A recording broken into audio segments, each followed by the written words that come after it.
చేయాలి. ముఖ్యంగా రాయలసీమ ఎక్కడైతే ఉందో మీకు ఇలాంటి ఆధిపత్యపు ధోరణి ఉందో దీన్ని అందరూ సమిష్టిగా ఎదురు తిరగాలని మనస్ఫూర్తిగా నేను ఆకాంక్షిస్తున్నాను. మీరు కూడా పాల్పంచుకోమని కోరుకున్నా.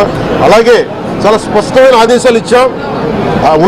పోలీసు ఉన్నతాధికారులకు కానీ కలెక్టర్ గారికి కానీ ఎమ్మెల్యే గారికి మొత్తం అందరం కూడా సమిష్టి ఒకటే నిర్ణయం తీసుకుని ఇలాంటి భవిష్యత్తులో రాకుండా పునరావృతం కాకుండా ఉండాలని మనస్ఫూర్తిగా మేము అందరం నిలబడి ఉన్న ఈ మాట మీద. అందుకని తెలియజేసుకుంటూ ఇప్పుడు గాలివీడు మండలంకి వెళ్ళి ఎలా జరిగింది వీటి మీద నేను అక్కడ మాట్లాడుతూ ఉన్నాను.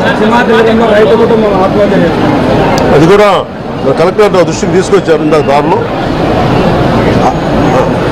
నాగేంద్ర అని ఒక రైతు దాదాపు 3 ఆయన కుటుంబ సభ్యులు బిడ్డలతో సహా భార్యను కూడా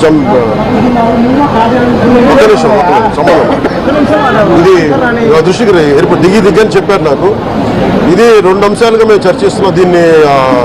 దాని ఇన్వెస్టిగేషన్ జరుగుతూ ఉంది.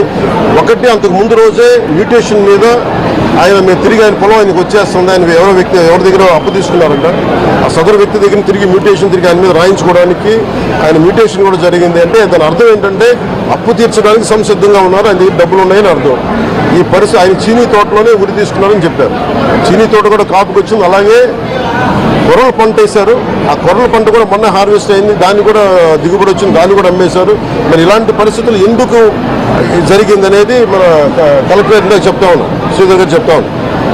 ఇది చాలా బాధాకరం అనిపించింది. వారికి మనస్ఫూర్తిగా నేను నా గుండె లోపల నుంచి నేను సానుభూతిని తెలియజేస్తున్నాను, ప్రగాఢ సానుభూతిని. అది ఏ పరిస్థితుల్లో జరిగిందనేది సంపూర్ణమైన నివేదిక వచ్చాక దీని మీద సరైన యాక్షన్ తీసుకుంటాం.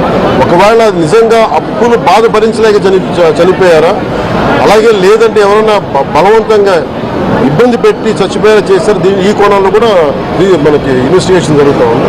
దీని మీద వచ్చాక దీని మీద తనకి ఎక్షన్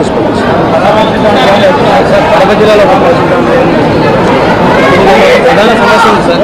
అటవీ శాఖ ఆధ్వర్యంలో ఫార్మ్ టు చూస్తున్నారు సార్.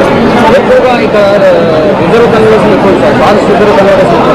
దాంట్లో ఫార్మింగ్ పనులు అరువులు అయిపోతుంది. చాలా బాధాకరమైన అంశం సార్. ఇక్కడ పర్యావరణం చాలా గందరగోళంగా తయారైంది. ఇక్కడ ఏ ప్రాంతం ఉన్నది? మొత్తం ఉమ్మడి కడప జిల్లాలో 10,000 ఉంది. డీమటం ఉంది. నేను అతి కొద్ది రోజుల్లోనే కలెక్టరేట్ చేసి ఒకసారి రివ్యూ పెట్టండి. ఫారెస్ట్ డిపార్ట్మెంట్ కూడా ఒకసారి చార్కోల్ దీని మీద మేము ఖచ్చితంగా నేను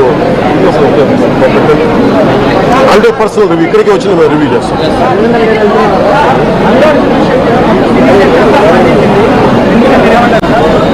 రెలవెంట్ ఇక్కడ మనుషులు తెచ్చిపోయి సినిమాలు తెచ్చిపోయి కొంచెం పెద్ద మనుషులు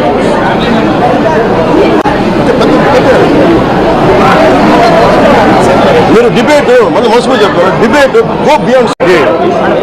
దాడి చేశారు. దాడి చేసిన వ్యక్తి గతంలో